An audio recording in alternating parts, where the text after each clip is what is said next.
한참 더위가 기승을 부르는데 이렇게 모여주시니까 감사한데 이 자리가 굉장히 좋네요. 우리나라에서 지금 제일 시원한 데가 지금 이 자리 같습니다. 이게 다 기름이 이 사고 우리가 또 전력 생산이 잘 되고 있다는 증거 아니겠습니까? 아마 북한 같으면 제 짐작입니다만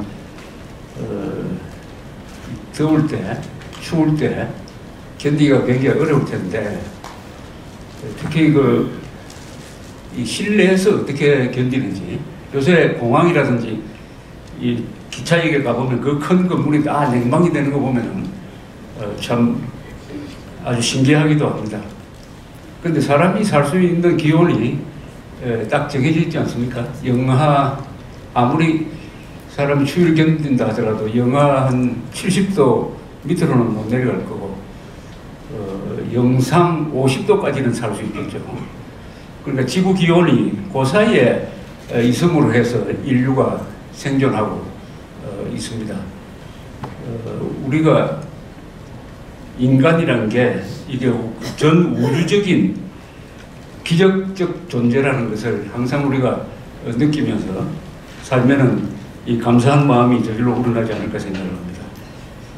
제 외손자가 지금 초등학교, 요새 이 국민학교, 소학교, 초등학교 요 구분해서 이야기하려니까 굉장히 신경이 쓰입니다. 국민학교를 하면 될 텐데 괜히 김영삼 정부 때 국민학교가 일본 사람이 만들었다 해가지고 그 이름을 초등학교로 바꿔버렸어요. 일본 사람이 장명했다고 해서 바꿀 것 같으면은 뭐 우리나라 지금 쓰고 있는 대부분의 용어를 다 없애버려야 되는데 하여튼 국민이란 말이 싫다.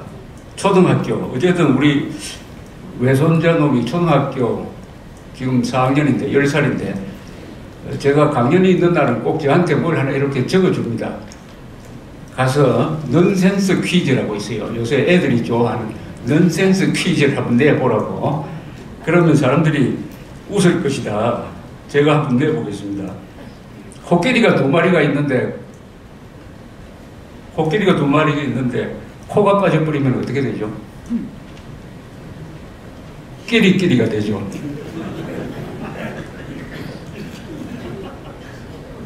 아마존에 가면 추장이 있습니다. 벌거벗고 움직이는 추장. 그 추장보다 더 높은 사람이 있어요. 누굽니까? 고추장. 고추장보다 더 높은 사람이 있대요. 우리 외손자가 써준 바에 의하면은 고추장보다 더 높은 사람이 누굽니까? 초고추장. 그런데 초고추장보다 더 높은 게 있대요. 태양초 고추장. 유럽에 가면은 콜럼부스의 시신이 이 성당이 있습니다 하고 주장하는 데가 몇 군데가 있어요. 콜럼부스의 시신이 2개, 3개가 있을 리가 없는데 어떻게 이런. 또 어떤 박물관에 가면은 콜럼버스의 두개골을 2개를 보존하고 있답니다. 하나는 젊었을 때 거고 하나는 늙었을 때 거고. 오늘 주제는 제가 1시 반에 끝나면은 인천 상륙작전이라는 영화 시사회를 보기 위해서 가야 되는데 그걸 계기로 해가지고 이 메가드에 대한 이야기를 영화 소개할 겸 해가지고 한번 하려고 합니다. 그 전에 제가 최근에 겪었던 일을 하나 소개를 해드리면 경주에 가니까 문무왕과 관련된 유적이 있습니다. 감은사지라고 신문왕 때 만든 2탑이 있습니다. 그 석굴암을 넘어서 바다 쪽으로 가면은 그게 우리나라에서 있는 탑 중에 제일 크고 가장 완성된 형이라고 합니다. 신문왕이 아버지 문무왕을 위해서 만든 탑이고 거기에 여러 가지 전설도 있습니다. 바로 그 옆에 대왕암이 있습니다. 문무왕이 681년에 죽었는데 유언으로서 화장을 하라 해가지고 유골을 뿌렸다는 대왕암 바다 안에 있는 바위가 하나 있죠. 사적으로 지정되어 있습니다. 거길 가보고 조금 충격을 받았어요. 이 다른 나라 같으면 감언사 탑 정도 같으면 그 별도로 박물관을 만들고 영상도 틀고 해설사도 있고 할 텐데 토요일 오후에 갔더니 아무도 없어요. 황량했습니다. 완전히 방치된 느낌이 들었습니다. 대왕암 바로 앞에는 그 모래사장이 있는데 그건 완전히 쓰레기통이 되어버렸어요. 화장실은 더럽고. 아니 도대체 경주에 있는 사람들은, 경주 사람들은 이 문무왕을 어떻게 보느냐. 이렇게 다른 지방 같으면 없는 것도 만들어내는데 가장 위대한 인물을 이렇게 포대접할 수가 있느냐 하는 생각이 들면서 문득 한 20년 전에 있었던 일이 생각났어요.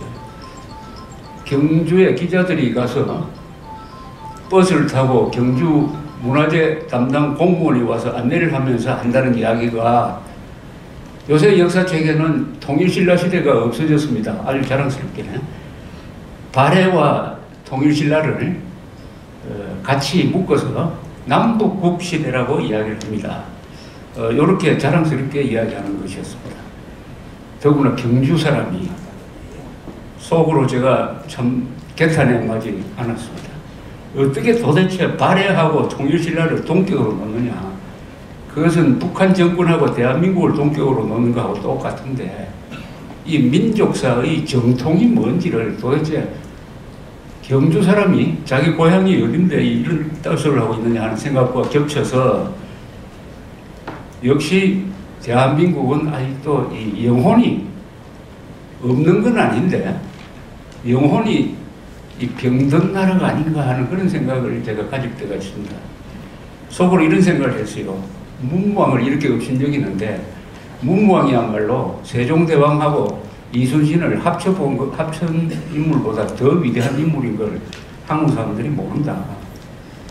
이걸 제대로 알게 될 때 역사가 바로 서고 대한민국도 바로 설 거다 하는 그런 생각을 했습니다. 간단하게 문무왕을 설명하면은 문무왕 태종무열왕 김춘추의 아들이죠. 젊었을 때부터 외교를 하고 빨리 태자가 되어가지고 660년에 백제를 멸망시킬 때는 신라의 총사령관이었습니다. 국방장관 병부령으로서 김유신보다 위에 있었어요. 그래서 항복을 받아낸 사람이에요. 661년에 태종무열왕이 죽었습니다. 백제는 망하기는 빨리 망했는데 부흥운동이 맹렬하게 일어났어요. 부흥운동을 진압을 하고 그 부흥운동을 지원하는 외의 군대가 들어왔습니다. 한 3만 명이 왔어요. 그것을 또 물리치고 그 다음에 668년에 고구려를 멸망시키고 그 다음에 당나라가 신라까지 먹으려고 하니까 그 당나라를 쳐서 한반도에서 추방함으로써 이 한반도를 한민족의 활동 내지 생존 공간으로 만든 사람이 문무왕입니다. 신라의 삼국통일은 김춘추가 시작했으나 마무리는 문무왕이 했어요.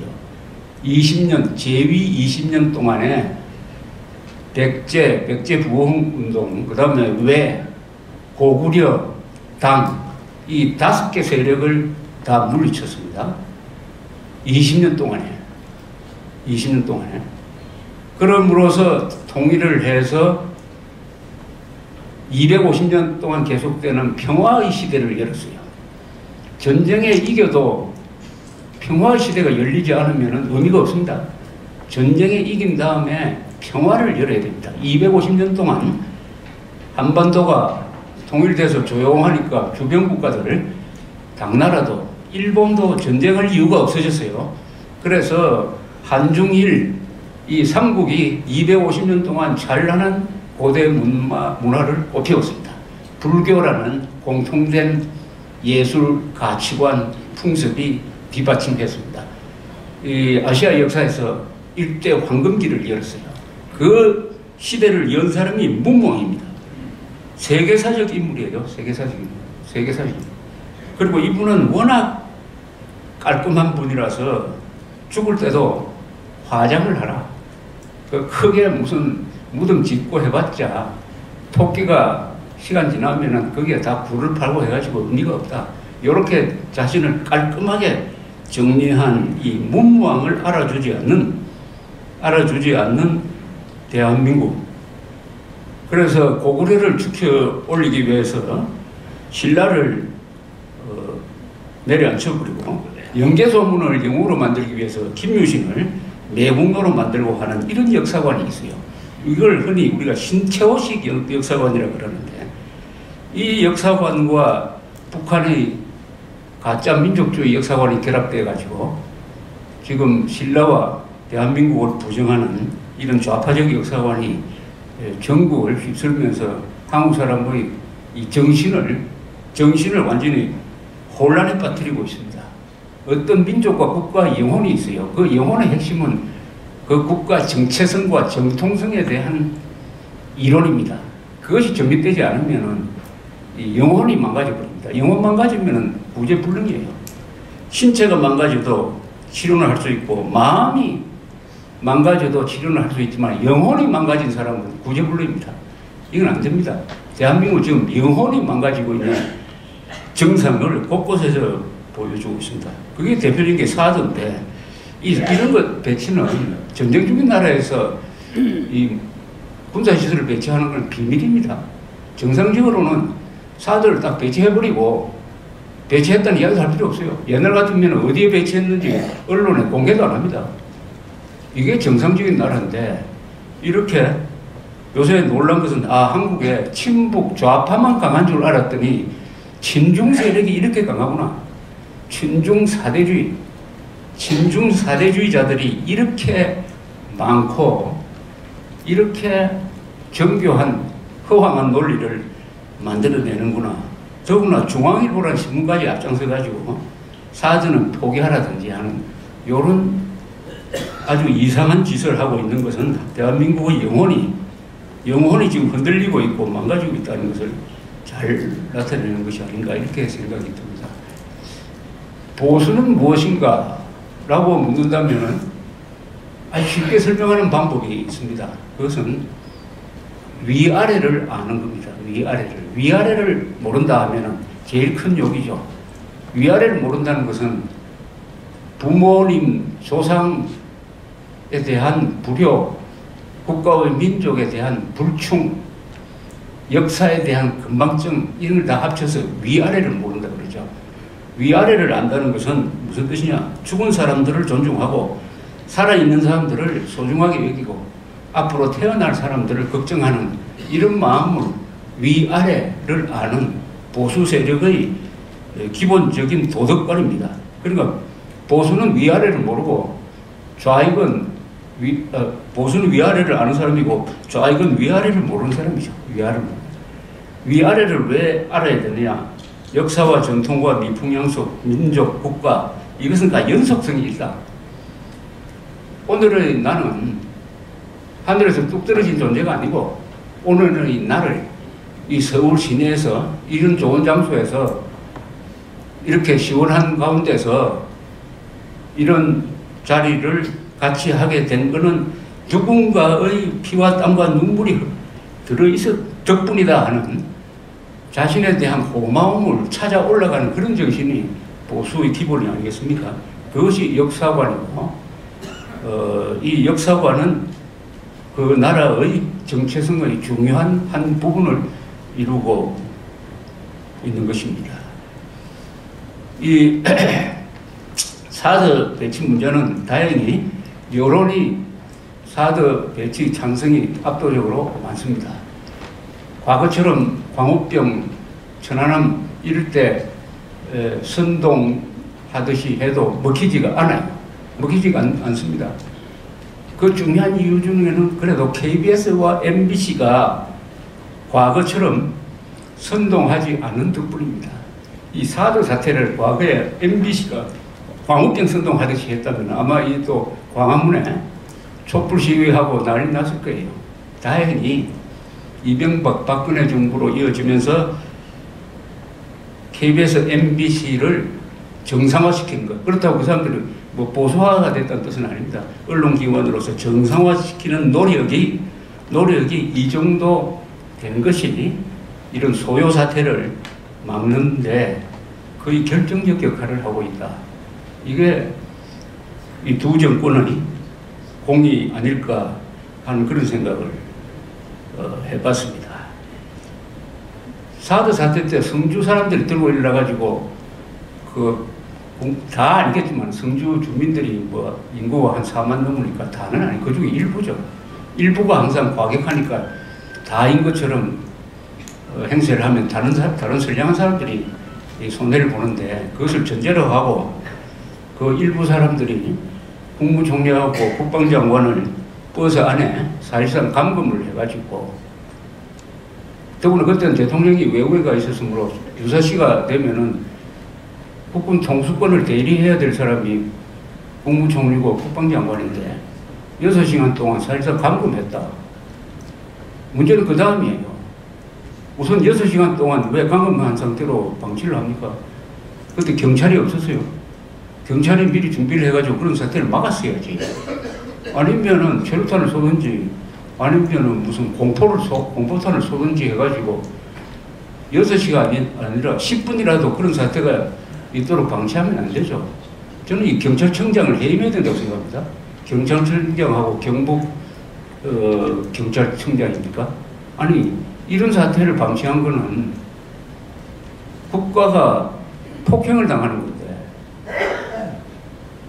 경찰이 총리하고 장관, 그것도 다른 장관도 아니고 국방장관의 안전을 보호해주지 못하면서 무슨 한국을 북한의 핵무장한 북한의 위협으로부터 막겠다고 하겠습니까? 이건 공권력에 대한 도전인데 이 책임은 경찰청장 이건 파면해야 됩니다. 그런데 이게 아마 파면이 아니고 해임되겠죠. 법률적으로 하면 해임 사항이 있을 겁니다.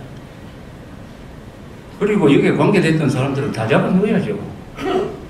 이런 사람을 안 잡아넣는 법이 있습니까, 세상에? 아직도 수사를 눈치를 보면 난 누구 눈치를 보는지 모르겠어요. 김정은이 눈치를 보는 건지 또는 중국 눈치를 보면서 이런 늑장 수사를 하고 있는 건지.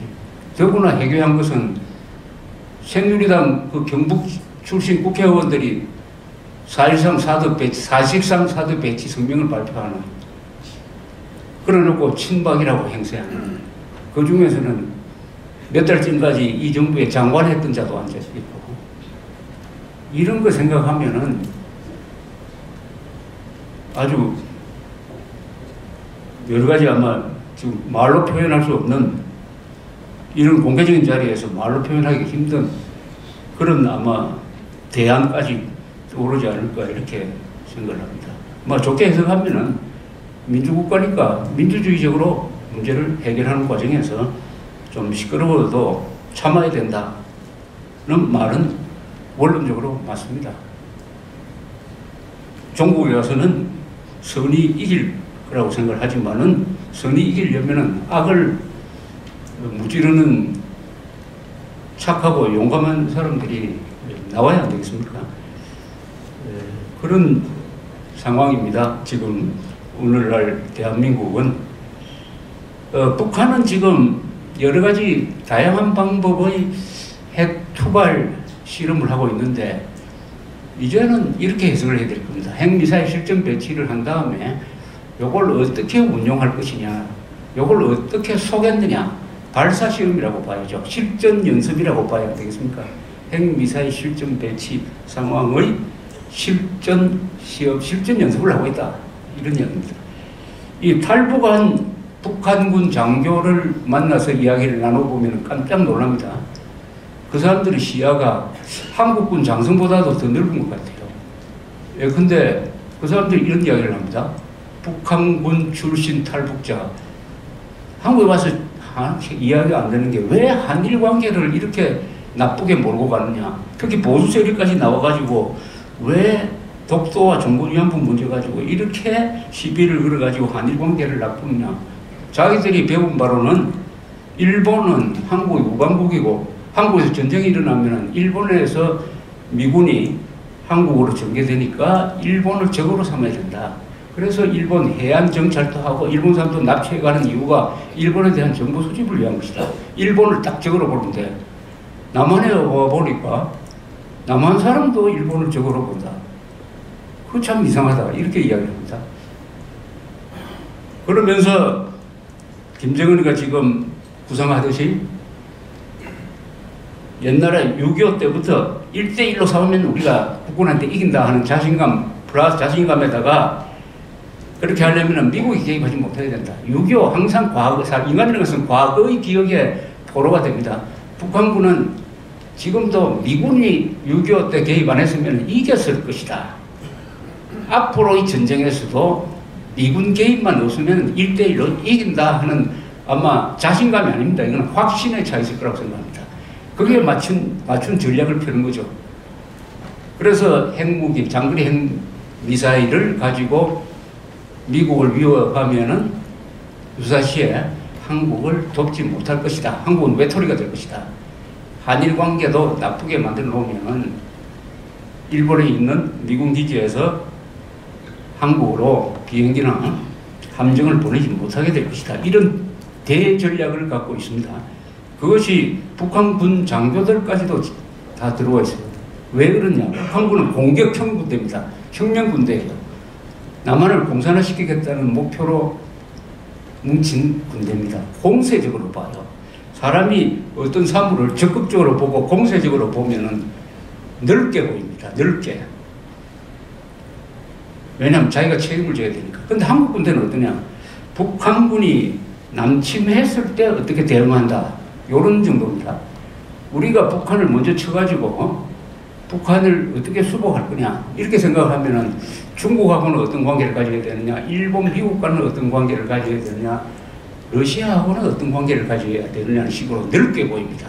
바로 신라가 삼국통일할 때 그때 김춘추가 외교를 한 거 보면은 일본으로 가기도 하고 고구려 가고 나중에 당나라까지 가는 이런 목숨을 건 외교를 했어요.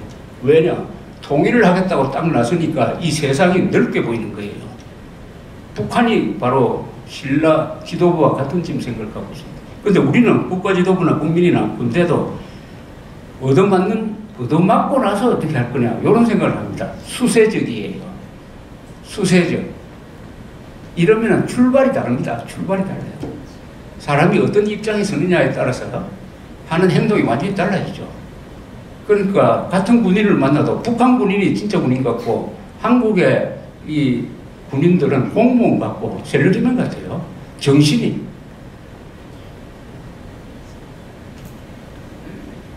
우리가 경제개발에 성공한 거는 박정희 대통령이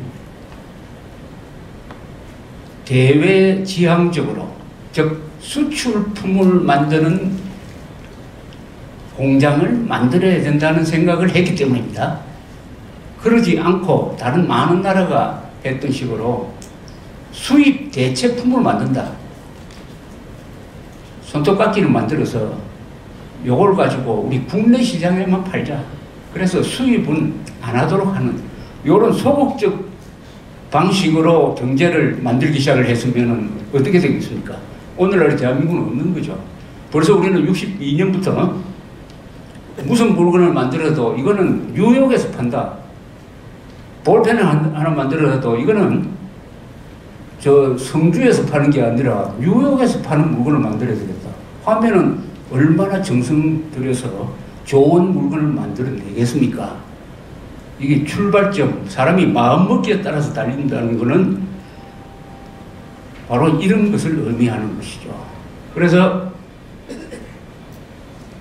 그런 모험주의적, 적극적, 계획지향적으로 가서 오늘날의 대한민국을 만들었습니다. 그러나 군사 부분에서만은 아직도 우리는 아주 소극적, 수세적 자세를 취하고 있으니까 지금 사드 문제와 같은 우리가 공세적 안보관을 가지고 있다면 사드 같은 걸 가지고 이렇게 시비를 하겠어요. 그렇게 하다가는 완전히 우리 사회에서 매장돼 버리지. 70년대 학생대부를 많이 하니까 이 박정희 대통령이 아주 독백을 자조적으로 한 이야기가 있어요. 주한미군이 있는 한 한국에서 데모는 없어지지 않을 거야. 주한미군이 있는 한 데모는 없어지지 않는다. 이렇게 이야기를 했습니다. 그건 무슨 뜻이냐? 미국한테 국방을 완전히 맡겨놓고 국방은 내 문제는 관계없다. 우리는 사소한 데 목숨을 건다. 그러니까 데모를 저렇게 하는 건데 자주 국방을 못하면은 요런 식으로 하게 되어 있다 하는 그런 이야기죠. 자주국방을 포기한 나라, 힘이 없어 포기하는 게 아니라 용기가 없어서 손해를 안 보려고 자주국방을 포기하고 미국에 의존해 놓는 나라는 부끄러운 게 없어집니다. 부끄러운 게 없어져요. 체면을 다 버린 나라입니다. 권위, 자존심 이런 걸 다 버리니까 못할 짓이 없어요. 바로 사드가 이게 절대 못할 짓이거든요. 사드를 가지고 반대하는 이런 논리나 글을 쓰는 사람이나 데모하는 이런 행위는 인간이 해서는 안 될 짓이에요. 그러나 왜 이렇게 하느냐? 그것도 왜 부끄럽게 하는 게 아니라 당당하게 무슨 좋은 일 하듯이 자랑스럽게 하느냐? 그 바탕은 이렇게 하더라도 안보는 영향이 없다. 왜 영향이 없느냐? 안보는 미국이 알아서 해준다. 우리하고는 관계없다. 이렇게 돼버리면은 인간이나 국가나 존재할 가치가 없는 거죠. 생존을 포기하고 있습니다. 우리는 이 한미동맹이란 게 굉장히 좋은 장치지만은 세상 만물은 좋은 데는 반드시 대가가 있습니다. 좋기만 한 게 없어요. 그만큼 한국인의 정신을 타락시키고 있습니다. 한미동맹이 있는 만큼 한국인의 정신이 타락되고 있어요. 그럼 한미동맹을 없애냐? 한미동맹도 유지하면서 어떻게 자주국방 의지도 같이 가져갈 거냐 하는 게 고민입니다. 이게 고민이에요. 자주국방 의지를 공고히 하기 위해서 한미동맹을 해체한다? 해체한다. 그것은 하지하책이죠. 양쪽을 어떻게 공존시킬 거냐. 자주국방은 자주국방대로 하되 한미동맹은 한미동맹. 거기에 대해서는 박정희 대통령이 아주 정리를 잘한 게 있습니다. 북한이 단독으로 남침하면은 미군 도움 없이 우리가 싸워야 된다. 북한이 중국이나 소련의 도움을 받아서 남침할 때는 우리는 미국의 도움을 받는다. 이게 나의 국방 철학이다. 자주국방의 철학이다. 이렇게 정리한 바가 있었습니다. 자주국방을 포기한 나라는 부끄러움이 없는 나라가 되고 부끄러움이 없는 국민이 되니까 못할 짓이 없다. 못할 짓이 없다. 그게 바로 현실로 나타나고 있다고 생각을 합니다. 본론으로 들어가서 우리 역사에서 가장 큰 지난 100년 사이에 가장 큰 비극은 세 가지죠. 가장 큰 비극은 그건 6.25 남침. 그 앞에 있었던 우리가 일본 식민지가 된 거. 세 번째가 뭡니까? 그 1.4 후퇴죠. 1.4 후퇴. 1.4 후퇴, 6.25 남침, 한국의 식민지화. 이 세 가지인데 이 1.4 후퇴는 수백만의 이산가족을 만들었습니다. 또 1.4 후퇴는 통일을 좌절시켰어요. 분단을 다시 고착시켰습니다. 흥남철수, 국군포로 문제 등등 국제시장이라는 영화로서 극적으로 드라마틱하게 된 것보다 훨씬 더 광범위한 영향을 한국인들한테 미쳤습니다. 1.4 후퇴로 영향을 안 받은 사람이 없어요.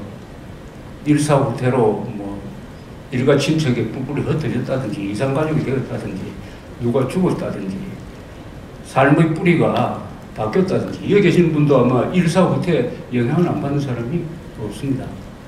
근데 1.4 후퇴는 뭐냐? 중공군 개입을 의미하는 거죠. 중공군의 개입. 6.25 때 북한군이 남침하고 중공군이 또 남침을 한 거죠. 우리는 두 번 남침을 당했습니다. 6.25 후퇴. 그래서 이 1.4 후퇴의 원인이 된 중공군 개입에 대해서 우리가 정확하게 알 필요가 있습니다.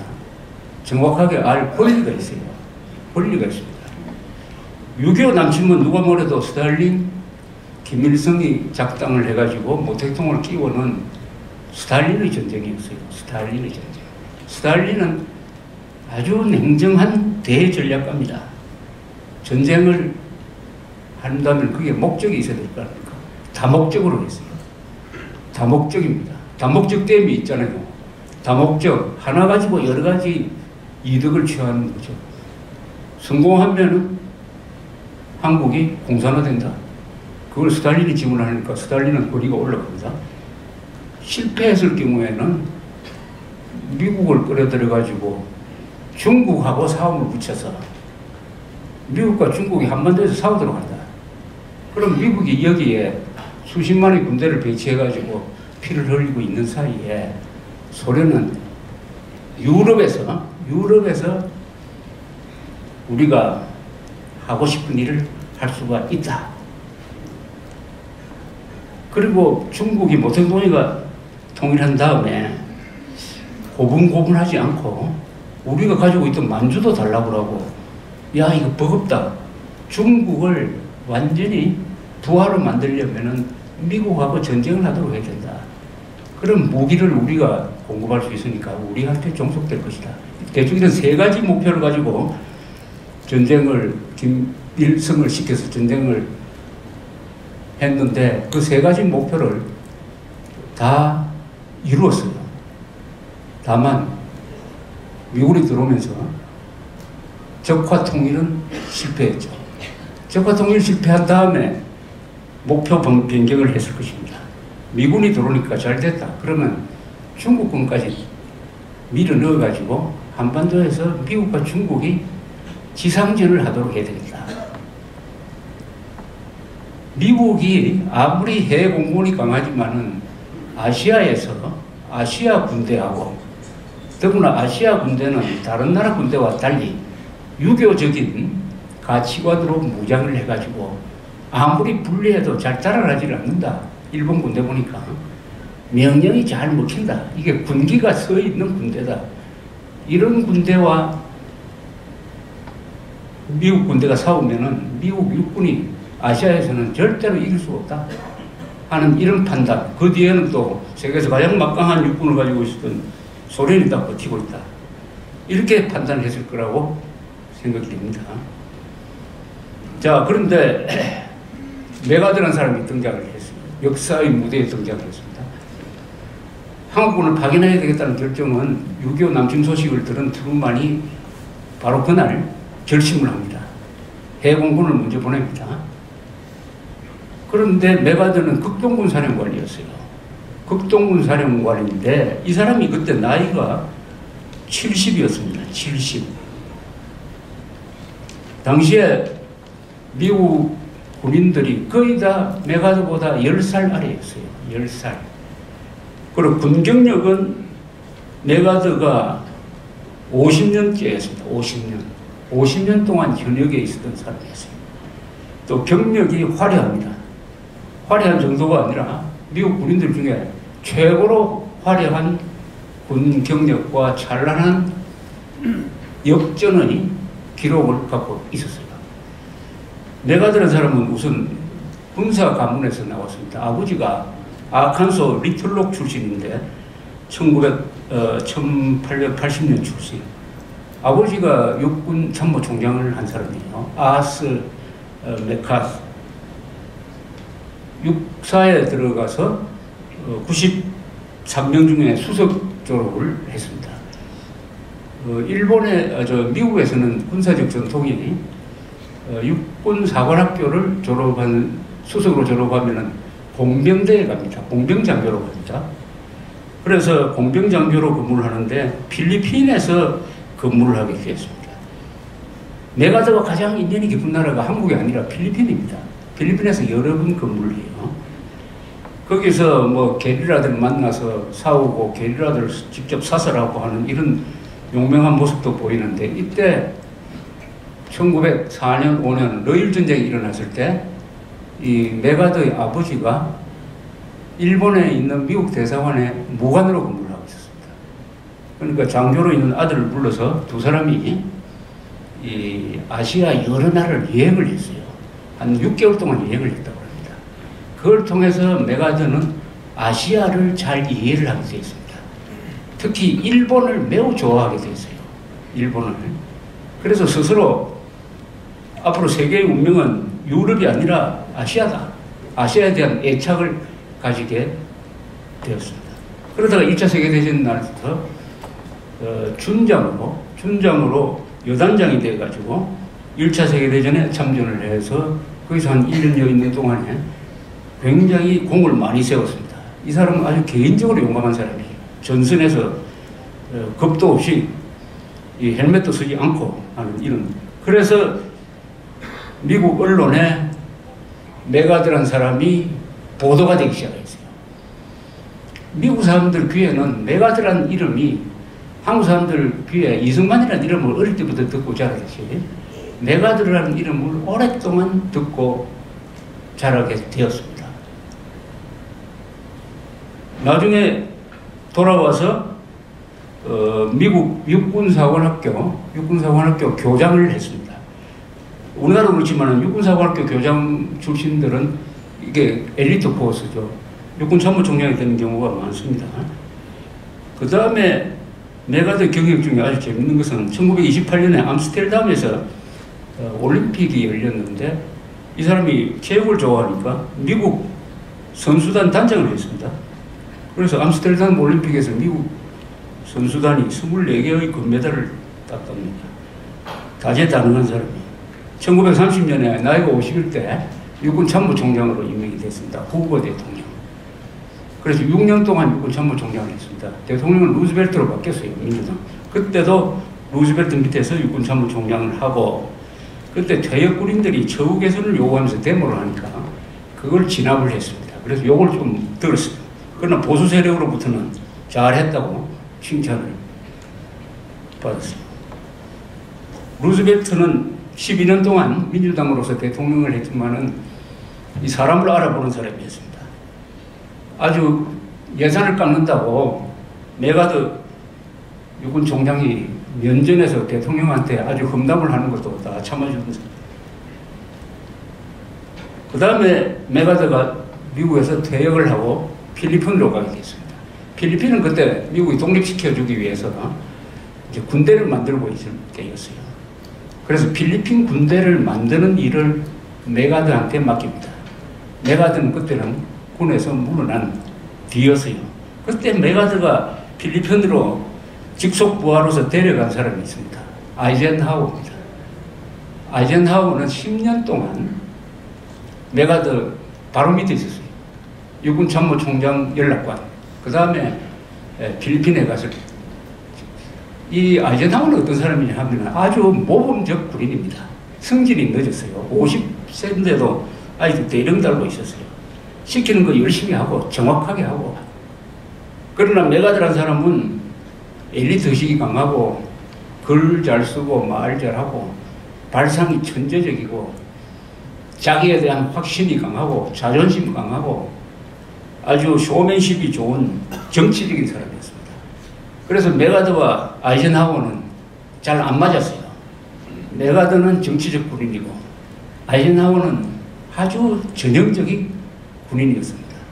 그런데 아이러니가 미국 군인들 중에서 가장 정치적이던 메가드는 대통령이 되지 못하고 가장 군인적이던 아이젠하워는 대통령이 됐습니다.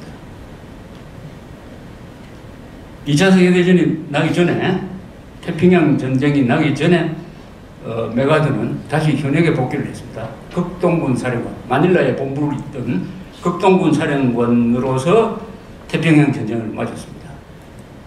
12월 7일, 1941년 11월 7일 일본의 연합 함대에서 뜬 수백 대의 전투기가 진주만을 폭격한 그 9시간 뒤에 또 일본 전투기가 마닐라 근방에 있는 클라크 공군기지를 공습을 했어요. 그때 메가드는 9시간이 지났는데도 이 비행기들을 대피시키지 않았습니다. 그래서 한 100대가 그냥 비행장에서 다 부서지고 극동사령부의 공군은 그날로 없애버렸습니다. 메가드의 큰 실수입니다. 메가드는 실수가 많은 사람이에요. 그러다가 일본군이 상륙해가지고 콜레기도 섬에 고립이 됐어요. 항복할 지경이 됐습니다. 루즈벨트 대통령이 특명을 내려요. 메가드를 탈출시켜라. 그래서 부하들을 두고 가족 데리고 메가드는 호주로 갔습니다. 대통령 명령이니까 그거 할 수 없는 거죠. 그걸 가지고 뭐 비겁하다 이렇게 이야기하면 안 되겠죠. 그래서 호주에 본부를 두고 남서 태평양 지구 사령관이 돼가지고 1942년부터 45년 사이에 3년 동안 반격작전을 펴죠. 뉴기니아, 그 다음에 필리핀 반격작전을 펴면서 메가드의 명성이 더 넓게 알려지게 되었습니다. 메가드는 기자들을 잘 다루는 사람이었어요. 언론을 잘 다루는 사람이었습니다. 그러니까 메가드가 찍힌 유명한 사진이 많습니다. 그 중에 여러분들이 들으면서 보셨을 거예요.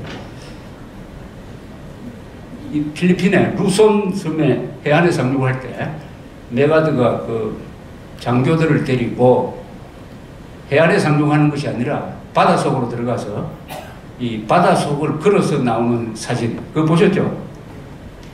유명한 사진입니다. 그것은 연출된 사진이에요.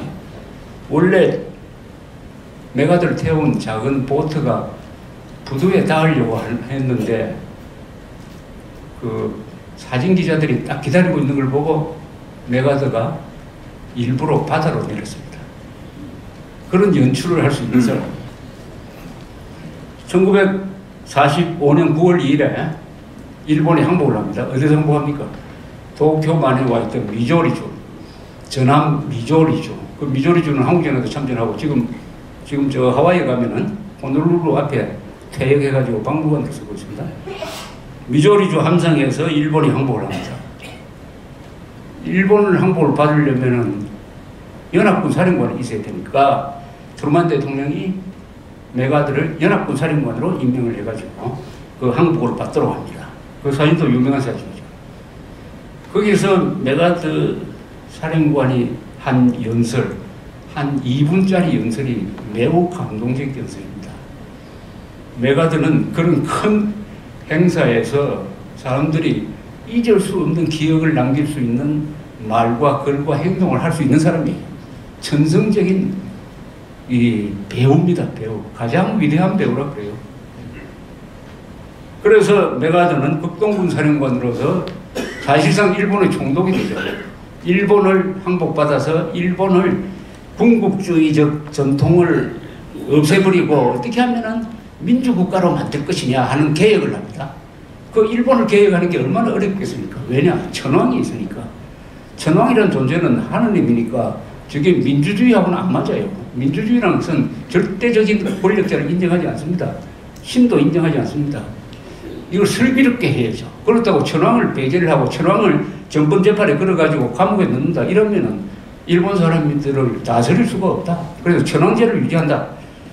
그래하여 천황제를 유지한다는 조건을 양해한 다음에 항복을 받았는데 이때도 메가드가 머리를 씁니다. 자기가 쓰고 있었던 제1생명 건물을 극동 사령부로 두고 있었는데 그때 소화천왕이 찾아왔어요. 소화천왕이 누구를 찾아가는 건 처음이죠. 소화천왕은 하나님 대우를 받았으니까. 그래서 사진을 찍었어요. 그 사진도 아마 보셨을 거예요. 유명한 사진입니다. 메가드가 기도주머니에 서 있는 옆에 키가 작은 소화천왕이 거의 차렷 자세로 딱 서 있는 사진이 있습니다. 그러니까 제가 몇 가지 설명드리면 어디 사진에서 많이 봤다 이렇게 이야기할 겁니다. 왜냐?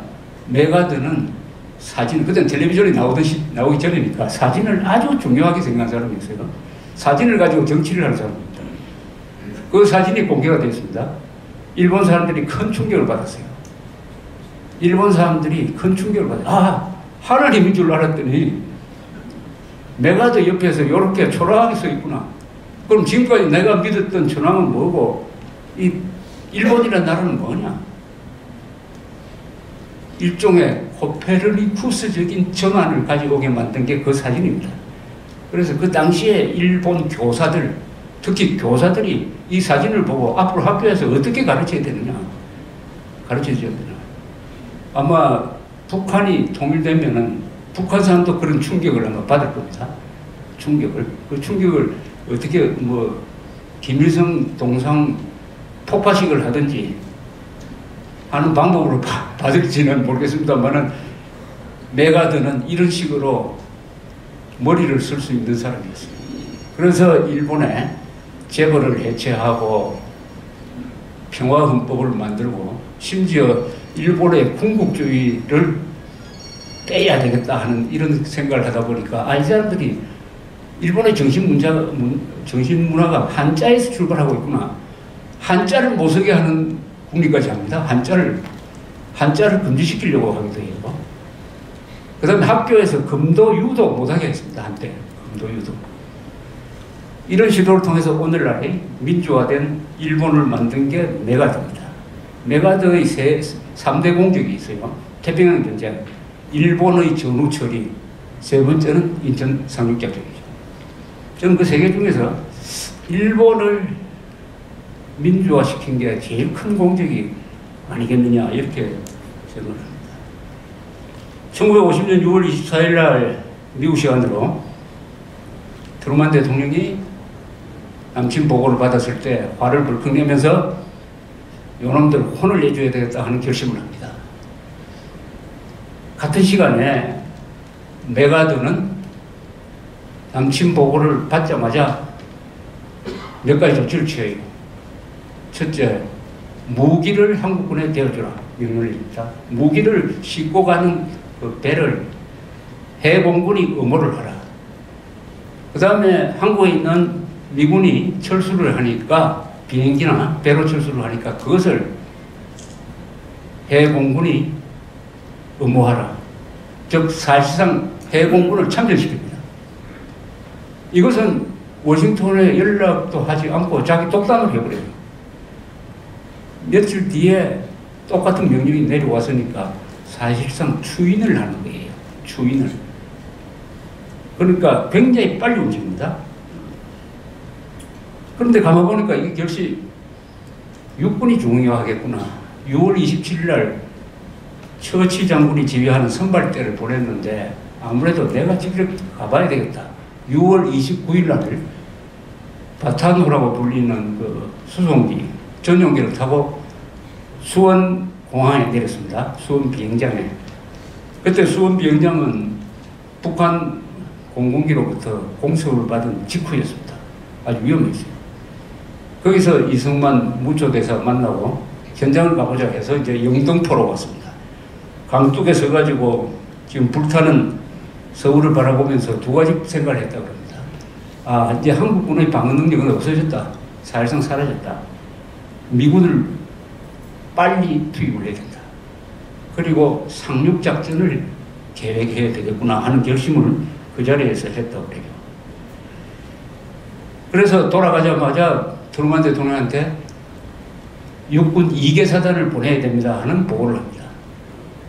그런데 우리가 참전 결정도 중요하지만 참전 결정을 한 다음에 미군 부대가 한국에 굉장히 빨리 왔어요. 상상을 초월할 정도로 빨리 왔습니다. 해공군은 다음날부터 투입이 되고 육군 보내는 결정이 바로 메가드의 보고를 받은 트루만 대통령이 그날 새벽인데 새벽에 바로 결정을 해버립니다. 그게 6월 30일이었어요. 보내려고 하니까 그 부대는 일본에 한 10만 명의 미군이 있었어요. 미군 부대를 보낼 수밖에, 일본에 있는 군대를 보낼 수밖에 없는데 우선은 구바모도에 있던 24사단 21년대의 스미스 대대, 부대장 이름이 스미스 중령이 소령인지 하는 사람이에요. 그 부대를 모아가지고 비행기에 태워서 부산에 있는 수영공항에 도착한 게 7월 1일입니다. 얼마나 빠릅니까? 7월 1일. 지금 외국에 군대 보내려면 아마 국회 동의받고 해가지고 몇 달 걸릴 겁니다. 그래서 한국 끝나는 거죠. 바로 7월 1일 날 일개 대대가 왔어요. 빈 소장이 명령을 내립니다. 제일 북쪽까지 올라가서 북한군하고 교전하라. 중간에서 방어선 치지 말고 제일 북쪽까지 올라가라. 그래서 7월 5일 날 오산에서 중미력이라는 데서 스미스 부대가 북한군하고 최초의 교전을 해서 결정적 타격을 받았습니다. 그 부대가 사실은 없어질 뻔했어요. 한 100 몇십 명이 죽고 다치고 포로가 되고 엉망진창이 되어버렸습니다. 그때부터 천천히 밀리면서 7월 20일에는 대전이 빼앗기고 8월 달에 가면은 낙동강 전선까지 밀리면서 시간을 버는 거죠. 시간을 버는 동안에 인천 상륙작전 준비를 하는 것이었습니다. 그래서 9월 15일 날 인천 상륙작전을 성공시키는데 워싱턴에 있는 합참이라든지 국방부에서는 거의 반대를 했어요. 조수 간만의 차이가 너무 크다. 9m나 된다. 그러나 메가더가 그런 사람들을 설득을 시킵니다. 브리핑할 때 메가더가 직접 4시간 동안 설명을 하니까 반대하던 사람들도 다 설득이 돼서 찬성 문제로 바뀌어버렸습니다. 그래서 성공률이 5,000대 1밖에 안 된다고 했는데 성공했어요. 인천 상륙작전은 메가더의 전쟁 경력상 아주 피크죠. 피크인데 이게 마지막 피크입니다. 마지막 피크라는 데 문제가 있는 거죠. 마지막 업적이죠. 인천 상륙작전에는 약 7만 명이 동원이 됐습니다. 미국 해병 1사단, 미군 해병 1사단이, 1개 사단이 보통 2만에서 2만 5천 명 사이에요. 육군 7사단, 거기에 한국군 합쳐서 약 7만 6천 명, 함정이 한 250대 해서 아주 경미한 손해를 받으면서 상륙에 성공을 했습니다. 그때까지는 성공이에요. 그 다음부터 문제가 생기기 시작했습니다. 서울을 수복하는데 시간이 너무 많이 걸렸어요. 15일 상륙한 미군이 서울까지 오는데 거의 2주간 걸렸습니다. 이 작전이 좀 문제가 있는 작전이었고 또 얼마나 북한군이 완강하게 저항했느냐 하는 것을 알 수가 있습니다. 그러나 9월 28일 서울을 수복한 다음에 메가더는 또 다른 상륙작전을 구상을 합니다. 이 사람이 상륙작전에 재미를 붙였어요. 원산 상륙작전을 준비합니다. 그런데 원산 상륙작전을 하려면 상륙작전을 할 필요도 없어요. 서울에서 원산까지 철로가 있었지 않습니까? 걸로 가든지 길로 따라서 그 10군단 이 상륙한 부대를 그걸 보내면 돼요. 보내면. 또 거기에 북한군이 뭐 큰 저항선도 없어요. 보내면 되는데 이걸 이 부대를 저 부산으로 빼가지고 배를 태워가지고 동해로 해가지고 한 바퀴 돌아가지고 원산으로 보냈습니다.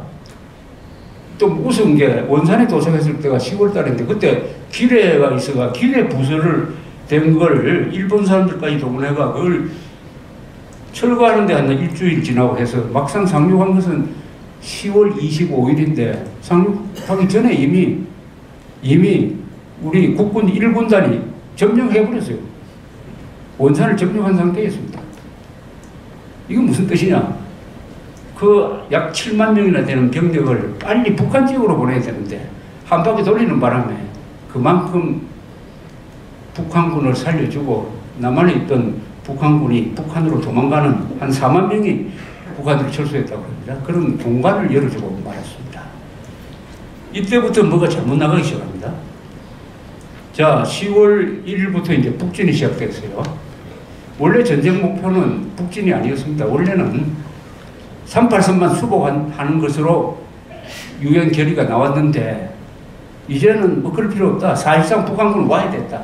이 기회에 북한군을 완전히 파괴하고 한반도를 통일한다는 쪽으로 유엔과 미국의 전쟁 목표가 바뀌어버립니다. 그래서 38선 북쪽으로 올라갈 수가 있게 됐어요. 부대를 2개로 나눴습니다. 미8군, 워크 중장이 주장하는 미8군은 평양 쪽으로, 서쪽으로 올라가고 원산에 상륙한 10군단과 한국군 1군단은 동해안 쪽으로 올라가는 부대를 이렇게 V자로 나눠버렸습니다. 그리고 지휘권을 양분을 시켜버렸어요. 워커 중장과 알몬드, 극동군 사령부 참모장을 하던 알몬드 소장을 식군단장으로 임명해가 자기가 직접 관리를 하고 해서 지휘권을 나누고 부대를 한 덩어리로 올리는 것이 아니라 이렇게 서쪽하고 동쪽으로 나눠서 올라가게 했는데, 문제는 북한의 산악지형을 보면 낭림산맥이 있습니다. 낭림산맥이 평안도와 이 함경도를 나누는 남북으로 딱 일직선으로 약 150km의 산맥입니다. 이 산맥이 한국의 산맥 중에서 가장 험준하죠. 2000m 되는 산이 많고, 그러니까 북한 지역의 지붕에 해당하는, 히말라야에 해당하는 그 지역이 가운데 있으니까 이 양쪽 군대가 서로 횡적으로 협력이 안 됩니다. 그 산악지대를 비워놓고 말았습니다. 그러니까 그 산악지대를 비워놓고 양쪽으로 올라가요. 모택소리가 고개 딱 잡아내가지고 그 양쪽 군대 사이에 텅텅 비어있는 낭림산맥 산악지대로 중공군을 보내는 거죠. 거기에 딱 숨어있도록 만드는 거죠. 자, 10월 1일부터 올라가니까 중국에서 경고가 나오기 시작합니다.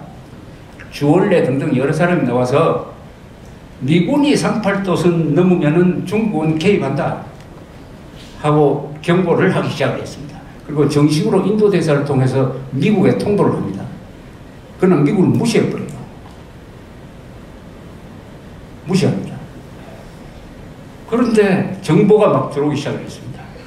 남쪽에 있던 제4야전군, 임표라는 사람이 지휘하는 제4야전군이 북쪽으로 올라가서 만주에 집결하고 있다 하는 정보가 올라오기 시작했습니다. 수십만이 이동하는데 그 정보가 얼마나 많겠습니까? 또 당시 옛날부터 미국이 장개석 군대하고 가까웠기 때문에 아직도 남겨놓은 간첩망이, 스파이망이 많았어요.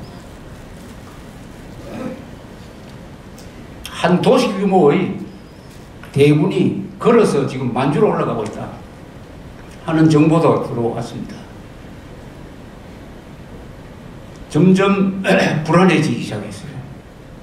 이런 보도와 정보가 오니까 트루만 대통령이 메가드를 불렀습니다. 워싱턴으로 와서 좀 의논을 해보자 하니까 메가드가 나는 바빠서 못 가겠다 했어요. 당신이 오라 이렇게 됐어요. 그래서 웨이크 섬이라는 데서 만나게 됐습니다. 중간지대가 아니라 훨씬 더 동경에 가까운데, 이 부하하고 대통령이 만나는 게 아니라 꼭 무슨 정상회담 하듯이 거기서 만났습니다. 그 웨이크 섬에서의 회담은 여러 가지 일화가 많습니다만은 메가드가 와서 물론 미리 기다리고 있었어요. 트루만 대통령한테 거수 경례를 하지 않았습니다. 악수를 했어요. 악수를. 군인으로서는 그렇게 하면 안 되지. 거수 경례를 해야죠. 악수를, 마치 외국 사람 만나듯이 악수를 했습니다. 트루만 대통령은 그걸 다, 트루만 대통령 기분 언짢았지만은 워낙 메가드의 인기가 높으니까, 또 선거 때 메가드 이 인기를 좀 이용해보겠다는 생각도 있었을 거예요. 만나자마자, 만난 시간은 한 3시간밖에 안 됩니다. 밥도 안 먹고 해봤어요. 10월 15일 날 만나자마자 물었습니다. 중공군 개입에 대해서 걱정을 하고 있는데 어떻게 생각하느냐 하니까 메가드가 이렇게 이야기했습니다. 중공군이 개입할 시기는 이미 놓쳤습니다. 개입한다고 하더라도 한 6만 명 정도 개입할지 모르지만 우리 공군력으로 다 파괴할 수가 있습니다. 이 전쟁은 사실상 끝났습니다. 올해 안으로 미군이 고향으로 돌아갈 수 있을 것입니다. 이렇게 안심을 시킵니다. 그러면 그게 10월 15일인데 그 순간 어떻게 됐느냐. 중국은 이미 10월 초순에 참전을 결정하고 10월 15일 그때부터 이미 압록강을 통해서 넘어오기 시작했습니다. 넘어오고 있었어요. 주력은 10월 19일에 넘어오는데, 그러니까 메가드가 결과적으로는 허위보고를 한 셈이 됐어요. 그럼 메가드는 중공군 개입을 정말 몰랐을까? 요새 나오는 자료를 보면 알고도 모른 척 했다 라고 봅니다. 저는 알고도 모른 척 했다. 여기에 결정적 자료가 하나 있어요. 이승만 대통령이 웨이크 섬에서 트루만을 만나러 가기 전에 메가드한테 편지를 씁니다. 메가드 만나면 중공군이 개입한다는 이야기를 안 해줬으면 좋겠다. 중공군이 개입한다고 하면 북진을 중단시킬 것이다. 거기에 대한 답장이 왔어요. 메가드가. 나도 그렇게 생각한다. 나는 중공군이 개입한다고 믿는다. 개입하면 그것을 빌미로 삼아서 중국 본토를 치겠다. 그래서 나도 트루먼 대통령한테 그렇게 이야기하겠다. 이렇게 편지를 썼습니다. 그 편지를 본 사람은 정일원 당시의 육군참모총장이에요. 회고록에 그렇게 적어놨습니다. 그리고 중공 개입 사실을 알고도 오히려 개입하면 더 잘 됐다. 이번에는 중국을 치면 될 것이다.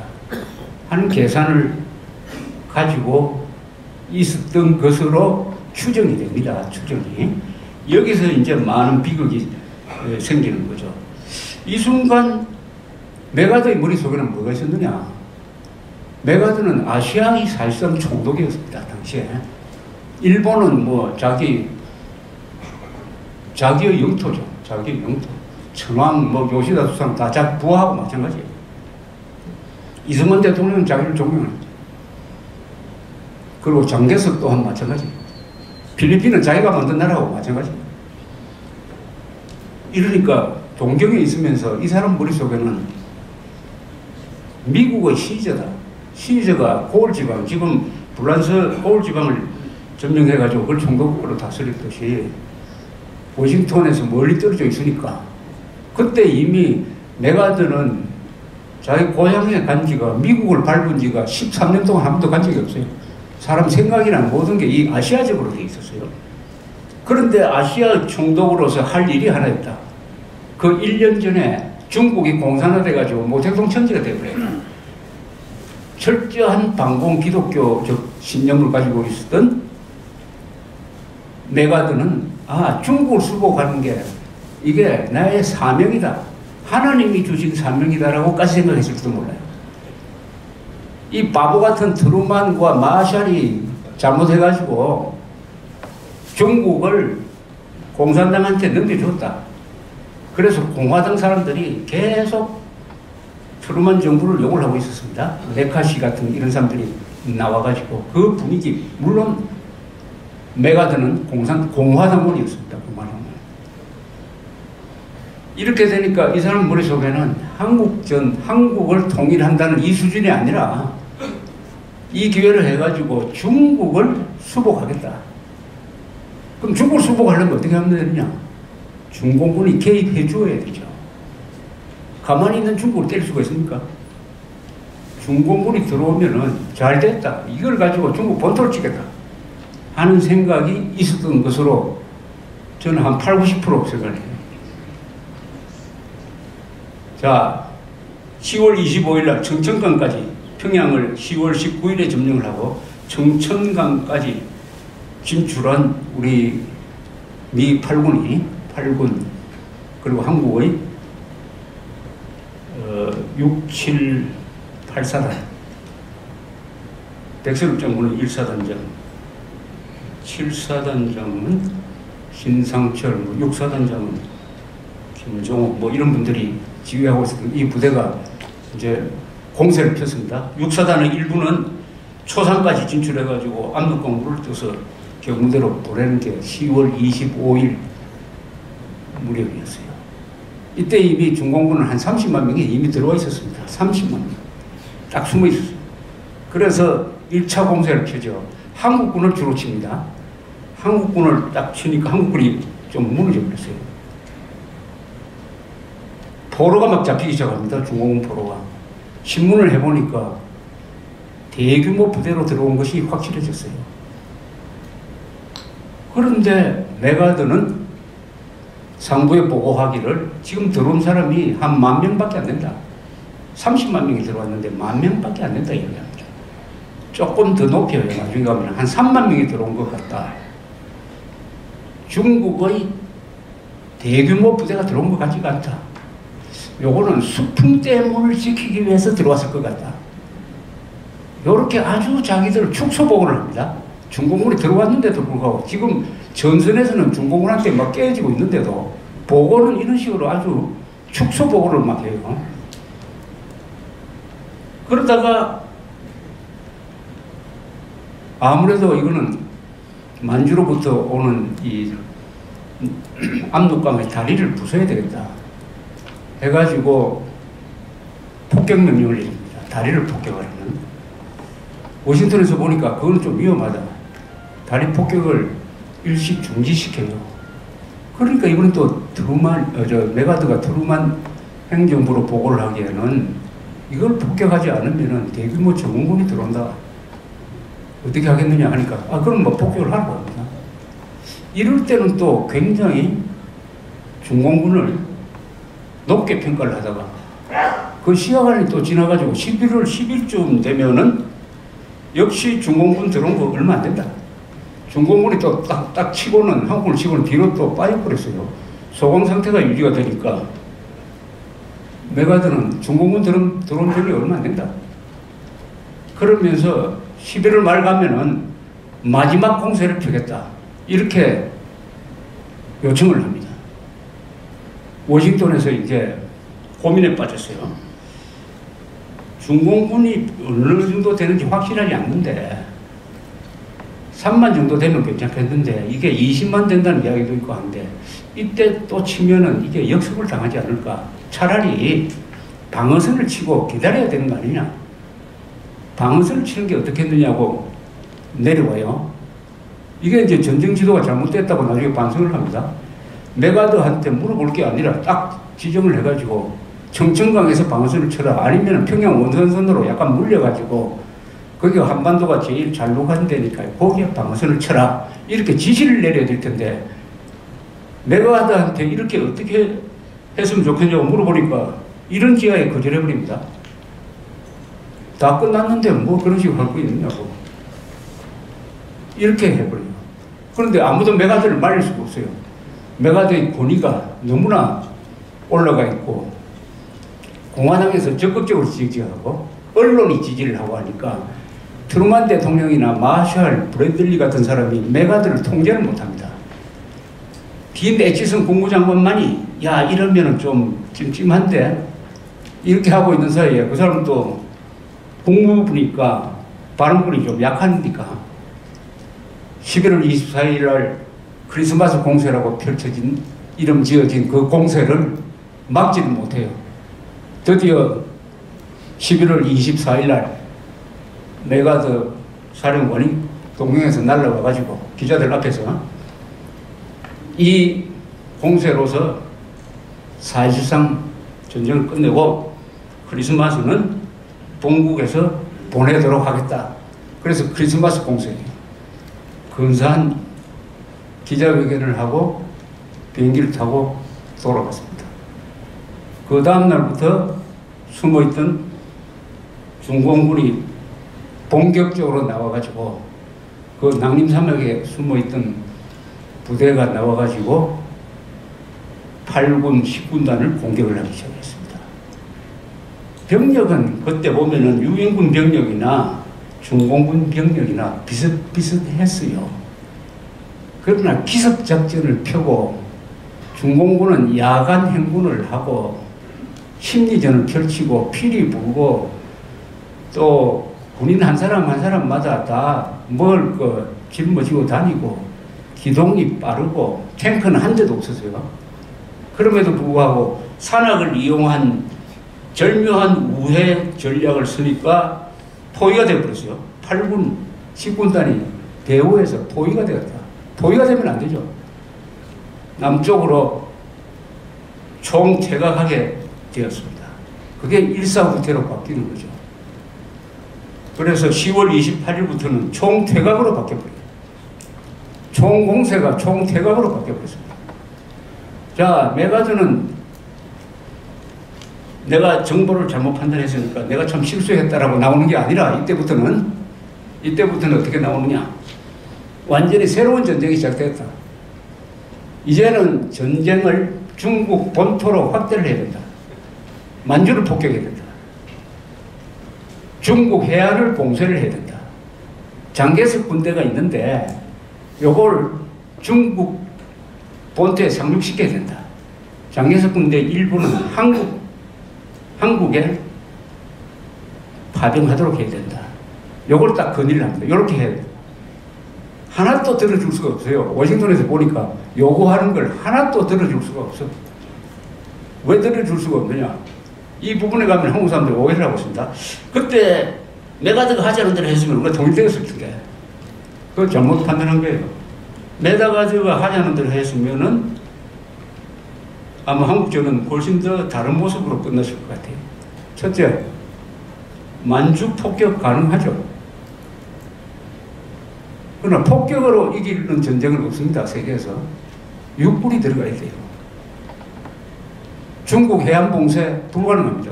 왜 불가능하냐? 중국 해안이 너무 클 뿐만 아니라 홍콩이 딱 있어가지고 영국이 중국 해안 봉쇄를 반대합니다. 대만 군대 장개석, 우리가 장개석 군대라고 그러잖아요.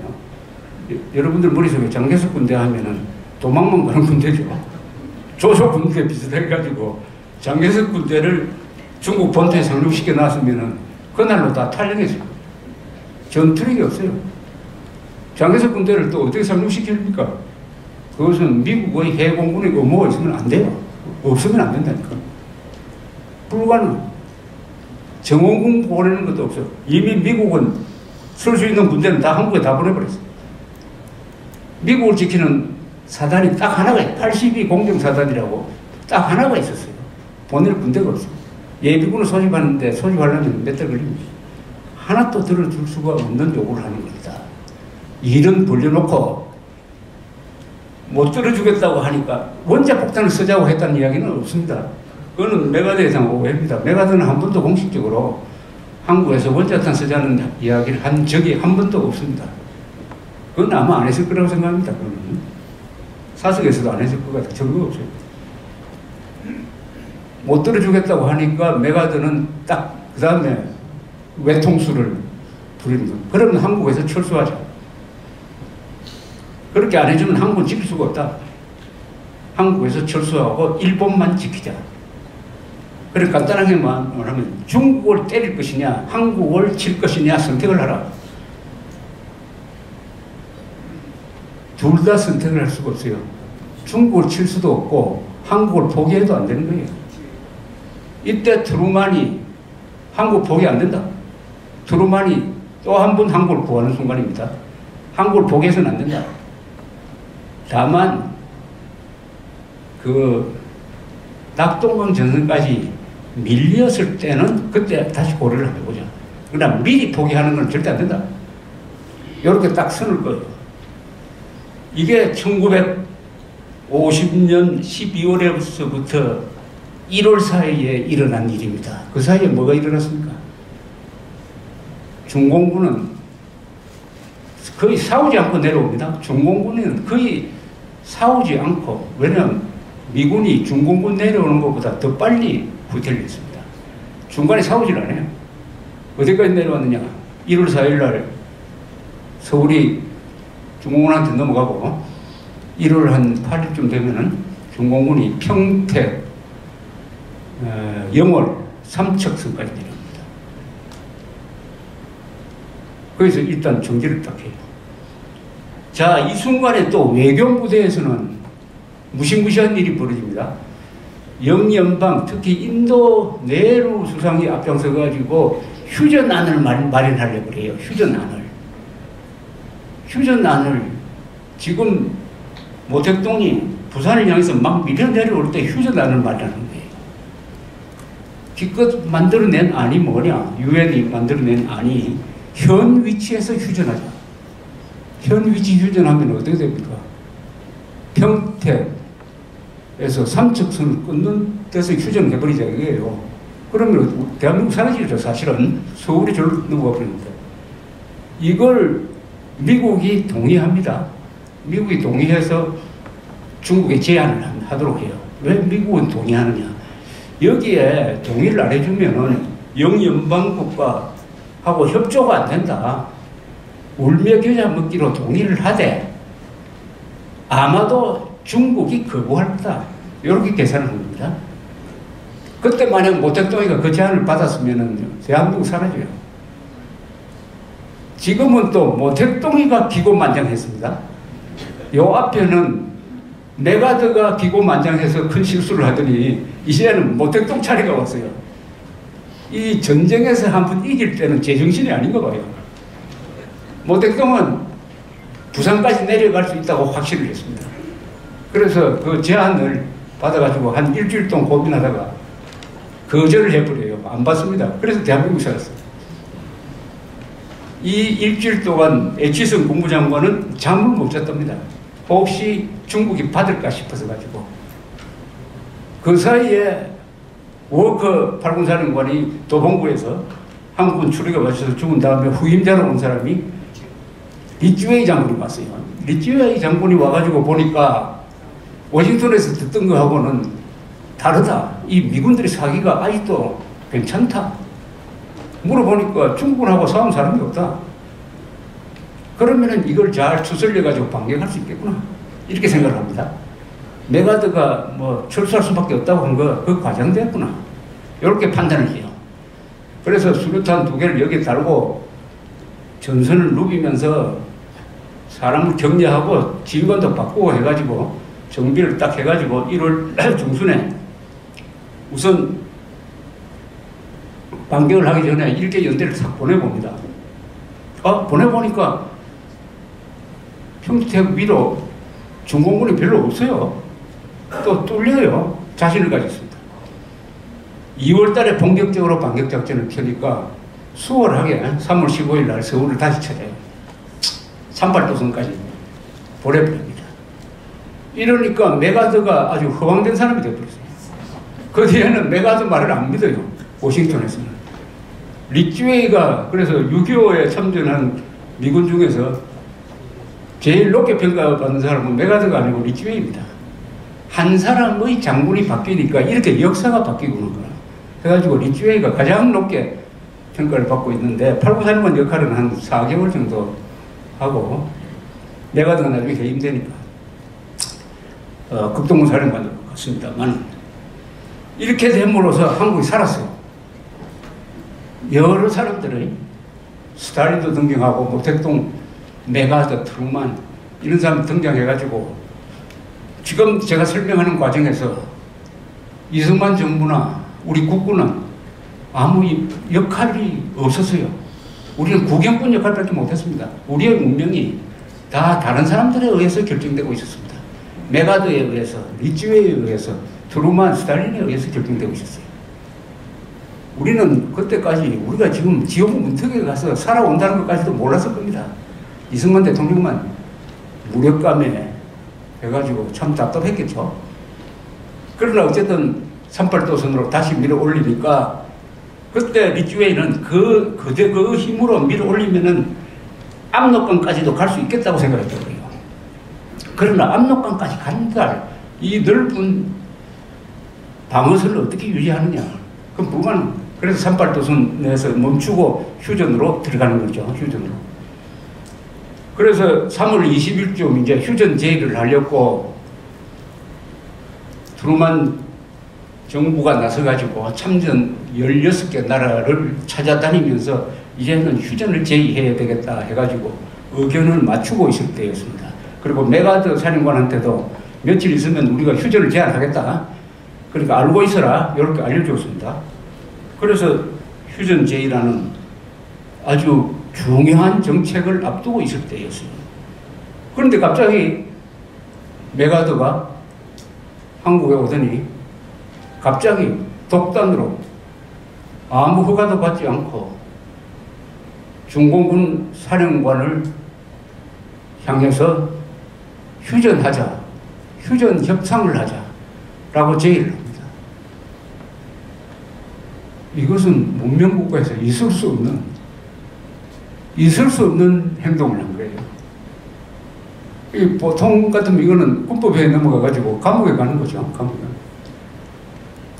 왜 그랬느냐? 그것은 아주 미스터리예요. 메가드가 왜 그랬냐에 대한 답이 없어요. 이렇게 해서 해임됨으로써 인기를 높여가지고 공화당 대통령 후보로 추대받을 생각이 있었지 않겠냐? 아니면은 전쟁이 휴전으로 끝나는 것도 하나의 공이라면 그 공을 자기가 차지하고 싶었던 거 아니냐 등등 이런 이야기를 합니다. 그래서 그 길로 해임이 돼. 그 며칠 뒤에 해임이 됐습니다. 해임을 안 할 수가 없죠. 대통령이 해야 될 일을 군인이 또 국가 대사를 마음대로 그렇게 이야기를 해버리면 그것은 문민 통제에 대한 중대한 반역입니다. 이거 일종의 반역죄이지, 반역죄. 그래서 메가드를 해임을 했는데 그 뒤에 트루만이 메가드를 잘 싸우는 장군을 해임했다 해가지고 욕을 엄청 먹었습니다. 탄핵하자는 이야기도 나오고 메가드 인기는 올라가고 또 의회에서 유명한 연설을 하고 뉴욕에 가서 700만이 나오는 환영을 받고 이렇게 했습니다. 그때 지지율이 보면은 메가드 지지율은 60%예요. 이 트루만 지지율은 20%밖에 안 돼요. 그때 선거를 했으면 메가드가 대통령이 됩니다. 대통령. 그런데 역시 미국 사람들이 이성적인 면이 있어요. 메가드의 몰락도 매우 빨리 왔습니다. 청문회를 하기 시작했어요. 국회에서. 청문회를 해서 한국전쟁을 소재로 한 청문회가 약 2달 동안 열렸습니다. 메가드가 이제 연설하는 입장에 나온 게 아니라 청문회의 증인으로 나와가지고 주로 민주당 국회의원들로부터 신랄한 질문을 받아요. 여기서 메가드가 억지를 부리고 말도 안 되는 소리를 하고 무책임한 행동을 하는 게 미국 국민들한테 다 노출이 되고 말았습니다. 그동안 가지고 있었던 신화가 깨지고 무슨 말이었어요. 사람들이 다 들어보니까 메가드는 너무 이기주의적이다. 지역 사령관 입장에서만 이야기한다. 트루만은 세계 정세를 보고 판단하는데 이렇게 좁은 시각으로만 이야기한다. 해가지고 그 청문회를 통해서 메가드가 완전히 몰락해버렸습니다. 우리나라 같으면 아마 그런 식으로 공정하게 청문회가 진행이 안 됐을 겁니다만은 당시에는 역시 미국 언론도 살아있었고 하니까. 그래서 그 해로 끝나버리고 대통령 후보로 추대하자는 운동도 사라져버리고 그 대신 등장한 사람이 아이젠하워죠. 아이젠하워가 그 다음에 대통령 출마하고 트루만은 불출마를 선언하고 해서 스티븐슨 후보에 압도적으로 아이젠하워가 당선되고 당선 선거운동이 캐치프레이즈가 나는 한국으로 가겠다. 휴전을 하겠다. 해서 아이젠하워가 당선자 자격으로 한국에 와서 이승만 대통령도 잠시 만나고 돌아가서 휴전으로 가는 거죠. 휴전으로 가는데 가장 큰 걸림돌은 소련이었는데 소련에서 53년 3월에 스탈린이 죽어버리니까 김일성도 모택동도 그 소련 지도부도 아이고 이 출혈 전쟁을 그만해야 되겠다 해서 순식간에 넉 달 뒤에 휴전으로 가는 것입니다. 휴전으로 가는. 자, 그러면은 누가 이긴 전쟁이냐? 스탈린이 이긴 전쟁처럼 보이죠. 그러나 세월이 흘러가 보니까 트루만의 대전략은 뭐냐? 한국전에서는 무승부로 가는 수밖에 없다. 여기서 이기려고 하다가는 중국, 소련을 상대로 큰 전쟁을 해야 되는데 그렇게 했다가는 유럽이 날아갈 생겼다. 우선 무승부를 하고 나서 그 다음에 한번 보자. 무승부를 한 다음에는 시간을 벌게 된다. 평화의 시간이 온다. 이 평화의 시간대에 우리가 뭘 하겠느냐? 한국은 경제발전, 민주화를 이루고 그 사이에 미국은 군사비를 3배로 늘려가지고 140만 군대를 350만으로 만들고 독일을 수도를 재무장시키고 나토를 강화하고 일본이 경제 부흥하고 대만을 살리고 해가지고 본격적으로 소련을 상대로 한 군비 경쟁을 40년 동안 하는 겁니다. 40년 동안.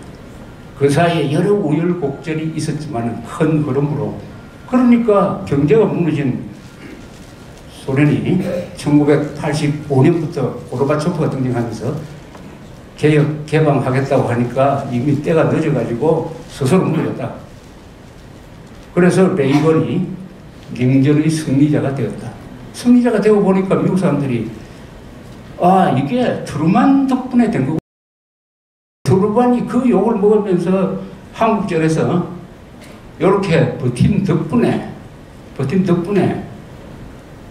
군사적 방법으로가 아니라 평화적 방법으로 소련을 붕괴시켰구나. 아, 냉전 승리의 최고 공로자는 트루만이구나.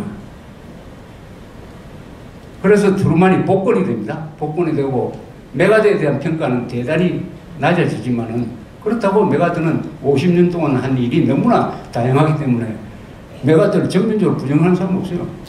약간 과대평가되었다. 군인들 사이에서는 평가가 더 낮고, 그러나 한국에서는 메가드가 아주 제일 높은데, 아마 세계에서 메가드의 평가가 가장 높은 데가 한국입니다. 그러나 한국 사람들은 또 잘못 생각하기를 메가드의 북진을 트루만이 막았기 때문에 우리가 통일 못했다. 이렇게 또 생각을 해가지고 트루만을 또 욕하는 이런 경향이 있습니다. 한국 사람들은 이 인물을 볼 때 종합적으로 보려고 하지 않고 이순신을 높이기 위해서 원균을 역적으로 만들고 고구려를 높이기 위해서 신라를 부정하고 김구를 높이기 위해서 이승만을 부정하고 또는 이승만을 높이기 위해서 김구를 부정하고 하는 이런 인물관을 가지고 있으면 안 되죠. 안 되니까 제가 지금 트루만 이 메가드에 대한 인물평들을 끝내면서 제가 이 사람을 한마디로 규정할 수 없는 사람이에요. 굉장히 위대하고 천재적이고 엄청난 사람이에요. 그리고 굉장히 매력이 있는 사람이고 복잡하고 전기를 쓰면은 트루만 전기보다는 메가드 전기가 더 재밌습니다. 그런 걸 참고로 해가지고 인천 상륙작전이라는 영화를 보시면 아마 제가 설명을 드렸으니까 그 영화를 어떤 식으로 해석할지 하는 자기의 안목이 생기는데 1.4 후퇴와 중공군 개입에 의해서 한민족이 겪었던 이 비극은 아직도 끝나지 않고 계속되고 있기 때문에 이 진실을 우리가 정확하게 알아야 할 한국인으로서의 의무가 있습니다. 그래서 이런 이야기를 해드린 걸로 해가지고 이야기 끝내겠습니다. 감사합니다.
난 옛날에는 정말 갔다 집도 가고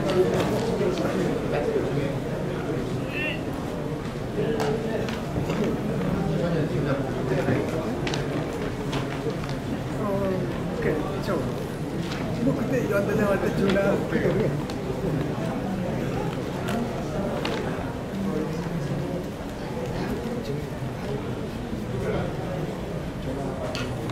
2649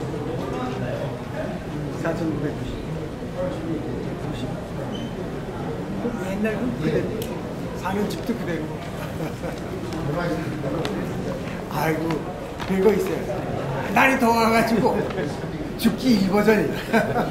야, 참 이제 더위 힘듭니다.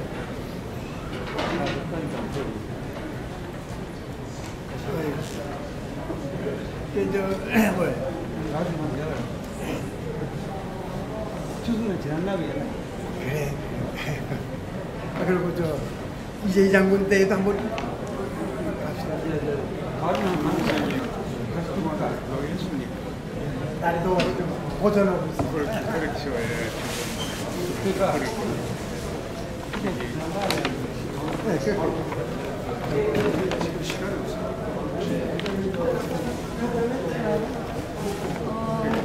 촬영 누가 하셨어요? 촬영 누가 하셨어요? 이제 바깥에 있는 사람.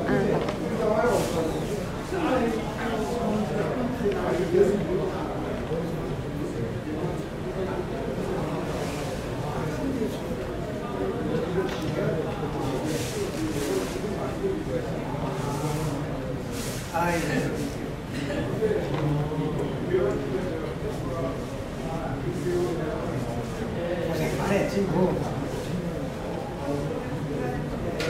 내가 고생 많이 시켰어.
그렇죠.